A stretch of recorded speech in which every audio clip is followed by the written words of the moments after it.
சகரியா 8ஆம் அதிகாரம் 16ஆவது வசனத்தை வாசியுங்கள். நீங்கள் செய்ய வேண்டிய காரியம் என்னவென்றால், அவனவன் பிறனுடனே உண்மையை பேசுங்கள்.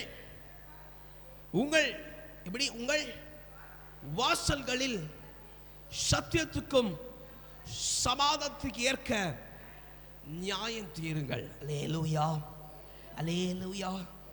இங்கே 18ஆவது வசனத்திலே பார்க்க 19ஆவது வசனத்திலே பார்க்கிறோம், நீங்கள் சமாதானத்தையும் சத்தியத்தையும் நேசியுங்கள் என்று ஆண்டவர் சொல்லியிருக்கிறார். அல்லேலூயா.